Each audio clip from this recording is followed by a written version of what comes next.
What's happening, everybody? Listen, how do I teach a small statured person how to reload a full-size service pistol? A lot of people never have to think about that. The answer is always, well, we'll just get them a little 43X or a 365 or a shield, a smaller pistol that will fit their hand.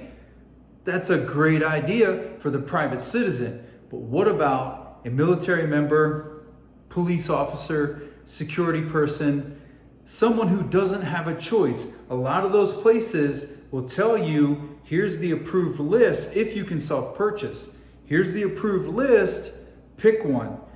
Hopefully you get something that works. For the most part though, you're stuck with what you're given. So you're issued a pistol and that's just how it is. And I get it from a logistics standpoint, but from a personal proficiency standpoint, it leaves a little bit on the table. All right, enough about that. Let's get to some solutions. Now, I have a couple pistols here that would, in general, be considered full size. Now, full disclosure, my hands are kind of big. Not giant, but I definitely can manipulate everything I need to manipulate on most full-size pistols and still keep a good grip. That's a 1911. This is a Beretta 92 with a tiny little mag release. You can see there, it's just the standard. This is almost completely stock. And as a matter of fact, the only non-stock item is the pepperoni sight designed by my friend Les Kismartoni. Again, I can hit everything here with minimal movement of my hand. Watch my hand, right? That's all I gotta do.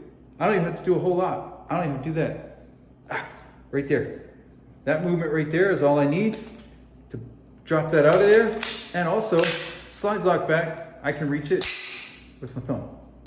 That's one of those things that guys my size, the kind of the average male, I don't have to think about that. But then you get someone who has small hands, small stature, 5'3", 5'4". It's a little different, man. It becomes a challenge, and I've watched people struggle. And here is something that I have found works for everyone. And you might even, as a normal sized person or average sized person or whatever term we want to use for that, you might decide you like this for you as well. Let's take a look at the 1911 first.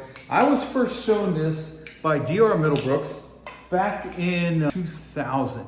I was watching his wife shoot, Barb, small statured lady, maybe 5'3", 5'2", tiny. And she's running a full-size Tanfoglio, which would be similar in size to the Beretta as far as the grip circumference and all that stuff.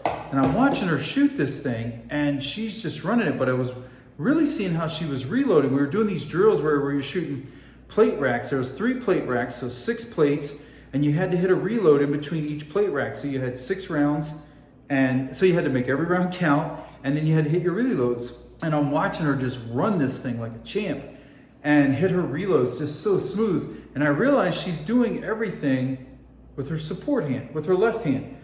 And so here's what she's doing. I'm not giving up my master grip. My hand's like this, right?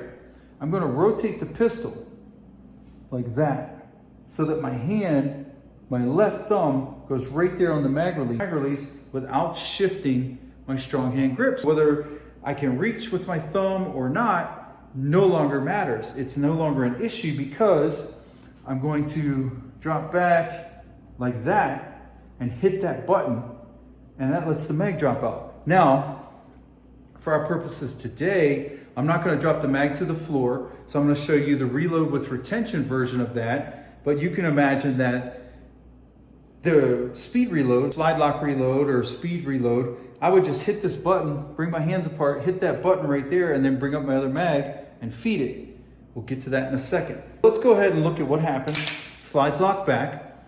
I'm going to come back here, and again, remember now, I would let this fall, but for today, I'm not going to do that because I'm in my condo. I don't want to drop myself on the floor.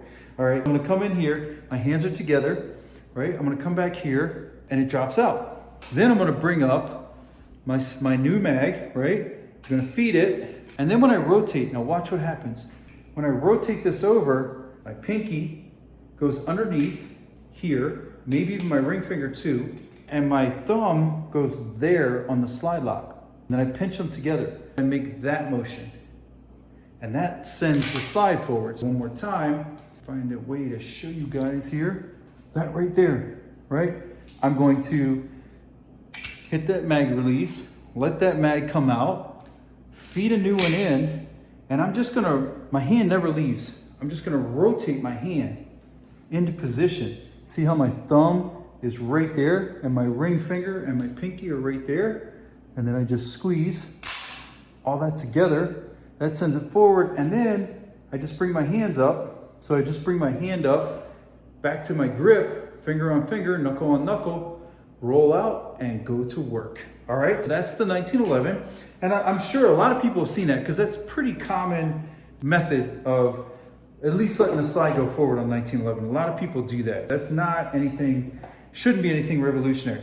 Same, here we go with the 92, a little tiny mag release, right? Let's say the slide is locked back. I'm not gonna let go. Same thing, my hand's here. I'm just gonna come back right there, and I'm just gonna let that mag drop out, hitting it with my support side thumb, so I'm not ever losing my master grip. I come up with my next mag, feed it, again, just gonna spin.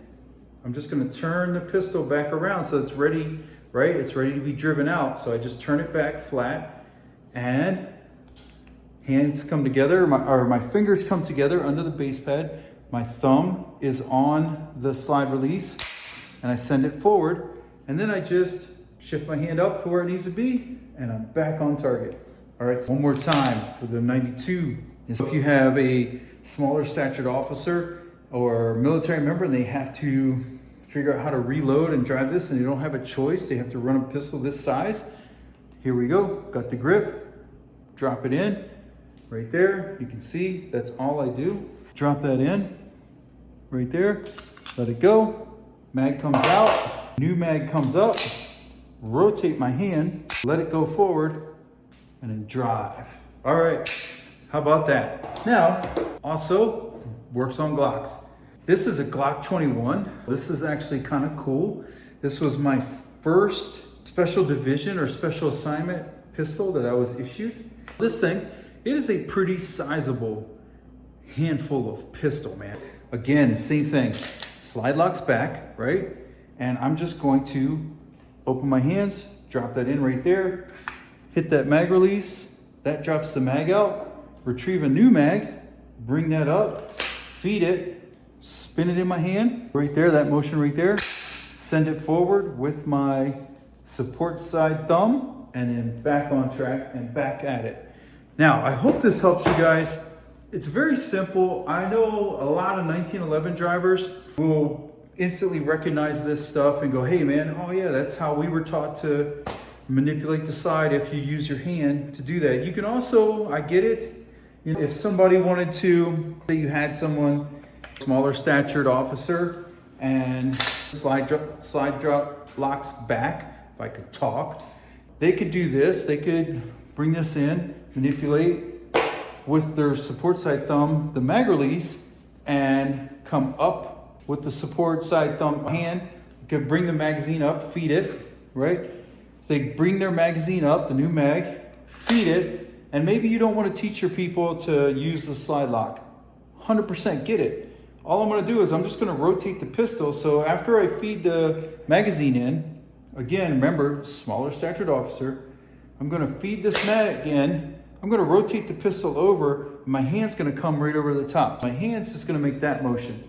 So I'm not going to ever release. My hand's going to make that motion. I'm going to let the slide go, and I'm just going to rotate my hand back around. So my hand just does that. Back around, and then drive out. And get on target and go to work. A couple ideas, a couple things for you to think about, and hopefully that gives you a few methods or a way to answer the question of how do I help smaller stature shooters who don't have a choice. They can't just go, no problem, Sarge, I'll just go buy a 365. It's not an option. They have to use, or they have to run what they're given. This gives them a few options. Let me know what you think, and you guys have a good one.